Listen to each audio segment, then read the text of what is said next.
ഊർജവും കഴിവും പകർന്നു കൊടുക്കുവാനും ഉദ്ദേശിച്ചുകൊണ്ടാണ് ഇങ്ങനെയൊരു സംഗമം നടത്തുന്നത് എന്നിവിടെ സൂചിപ്പിക്കുകയുണ്ടായി.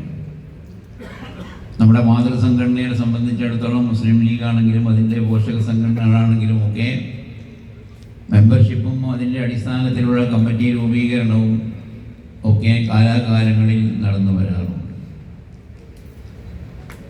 ഇവിടെയും അതുപോലെ ഏറ്റവും താഴെ തട്ടിൽ നിന്ന് തന്നെ KMCCയുടെ സംഘടനാ ശാക്തീകരണത്തിന് വേണ്ടിയുള്ള കാര്യമായ ശ്രമങ്ങൾ തുടങ്ങുവാനാണ് ഈ കമ്മിറ്റി ഉദ്ദേശിക്കുന്നത് എന്നിവിടെ ഭാരവാഹികൾ സൂചിപ്പിക്കുകയുണ്ടായി.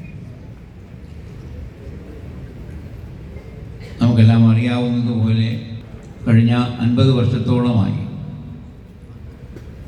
നമ്മുടെ സംസ്ഥാനത്തും പുറത്തും കഴിഞ്ഞ കുറേ വർഷങ്ങളായി രാജ്യത്തിന് പുറത്തുമൊക്കെ വളരെ നല്ല നിലയിൽ പ്രവർത്തിച്ചു കൊണ്ടിരിക്കുന്ന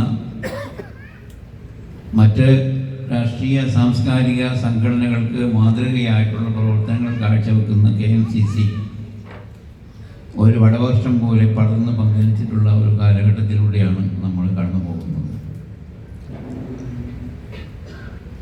അതുകൊണ്ട് തന്നെ ഏറ്റവും താഴെ തട്ടു മുതൽ ഏറ്റവും മുകളിൽ വരെ കഴിഞ്ഞ 2 വർഷങ്ങൾക്ക് മുമ്പ് വരെ നമുക്ക് ദേശീയ കമ്മിറ്റിയാണ് ഉണ്ടായത്. ഇപ്പോൾ നമുക്ക് അന്തർദേശീയ കമ്മിറ്റിയായി വേൾഡ് KMCC വരെ രൂപീകരിക്കപ്പെട്ടിട്ടുള്ള ഒരു കാലത്താണ് നമ്മൾ ജീവിച്ചുകൊണ്ടിരിക്കുന്നത്. അപ്പോൾ ലോകമെമ്പാടുമുള്ള ആളുകൾക്ക് സഹായഹസ്തമാകാൻ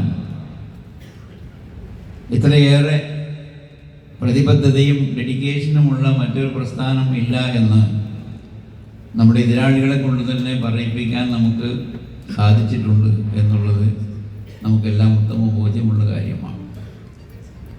നിങ്ങളുടെ ഇതിൻ്റെ നോട്ടീസിലൊക്കെ പറഞ്ഞതുപോലെ 50 വർഷം ഉണ്ട് 50 ലക്ഷം ആളുകളെ ഈ സംഘടനയുടെ ഭാഗമാക്കാൻ കഴിഞ്ഞു എന്നുള്ളത് ചില്ലറ കാര്യമല്ല. അതിൻ്റേതായ ശ്രമങ്ങൾ, അതിൻ്റേതായ പ്രവർത്തനങ്ങൾ, ഒരുപാട് പേരുടെ ത്യാഗങ്ങൾ, മൺമറഞ്ഞു പോയവരും ഇപ്പോൾ ജീവിച്ചിരിക്കുന്നവരുമായിട്ടുള്ള പല നേതാക്കളുടെയും കഠിനാധ്വാനമൊക്കെ അതിൻ്റെ പിന്നിലുണ്ട്. ഇന്നത്തെ ഈ കാലഘട്ടം എന്ന് പറയുമ്പോൾ പഴയ കാലഘട്ടത്തിൽ നിന്ന് വ്യത്യസ്തമായി പഴയ കാലഘട്ടത്തെ ത്യാഗങ്ങളുടെ ഒന്നും അതിൻ്റെ ഓർമ്മകൾ പോലും നമുക്കില്ലാതെ പോയിട്ടുള്ള ഒരു കാലഘട്ടത്തിലാണ് നമ്മൾ കടന്നു പോകുന്നത്. അധികാരത്തിൻ്റെയും അതുപോലെ തന്നെ മറ്റ് സൗകര്യങ്ങളുടെയും ഒക്കെ ചിതറച്ചായയിലാണ് നമ്മൾ പ്രവർത്തനങ്ങൾ നടത്തുന്നത്.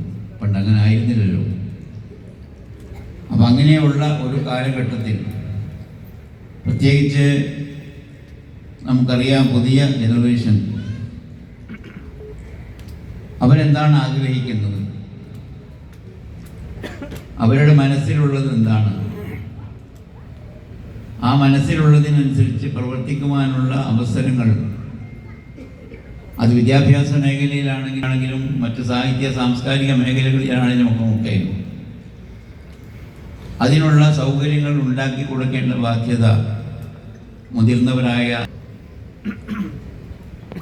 അപ്പം അതുകൊണ്ട് തന്നെയാണ് ഇന്ന് പൊതുവെ പ്രത്യേകിച്ച് ഈ ഒരു ന്യൂജൻ എന്ന പദത്തിന് പുതിയ അർത്ഥം വന്നത് പുതിയൊരു പാർട്ടി രൂപീകരിച്ചുകൊണ്ട്